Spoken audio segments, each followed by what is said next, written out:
Hey boys and girls, welcome back to reading. I just want to say that I am so proud of you guys and all of the hard work that you have been doing this past week and the weeks before that.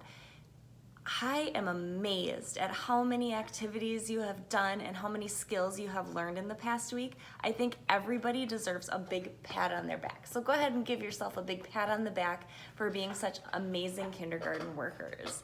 Today, I'm just gonna go over all of the skills that we have learned in the past week so you can kind of lock them in your brain and keep them in there as you keep learning to read in the future. It's kind of like you have a toolbox of skills in your brain for reading. So whenever you pull out a book, you can kind of sort through your toolbox and see what kind of skills you can pull out to use while you are doing your reading. The first thing that we learned last week was that it's super important to read like a teacher. Do you remember how we talked about when you read a book, it's really important to know what you're reading and really sound like you know what you're reading? Because you're saying, hey guys, listen up to this book I'm reading. It's teaching you something. I can teach you something. I can read like a teacher. I can be a teacher. And you guys did an amazing job with that.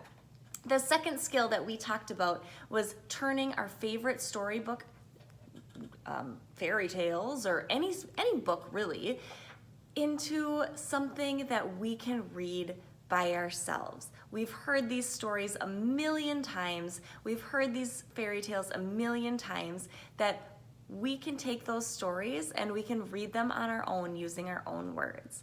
Just because you're not reading the words that are printed on the page doesn't mean that you are not reading. If you are retelling a story that you know, you're reading. So way to go. The third skill that we learned is that we really want to try hard to work harder. We really want to try hard to make those words match up with the pictures in the book.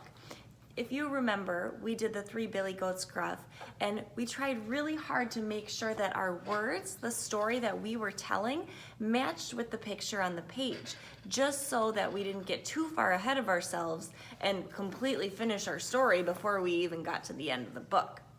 So remember, it's super important to take the words that you know in your head and match them to the story in the book and the pictures in the book. The final skill that we learned last week was using exact character words and voices because it makes the story more exciting to read, to listen to go through, all of that stuff. We talked about how it's fun to use different voices, like a little baby voice for the tiny little baby goat and a big troll voice for the big scary troll, because it makes a book more exciting and it's more fun to read and listen to. Using the exact words too helps you remember the story in the right way. So I wouldn't say, let's see, this was Billy Goat. He ran across the bridge and that was the end of the story, because that's not what really happened, right? We want to make sure that we get as close as we can to the exact words in the story to make sure that it matches the pictures. You guys are amazing kindergarten students. Keep practicing those skills with any book that you read, and you will become the most amazing readers in all of Hugo, I promise. Thanks a lot, guys. Have an awesome day. Have a great MEA weekend. Have a good few days off, and we'll see you next week. Bye-bye.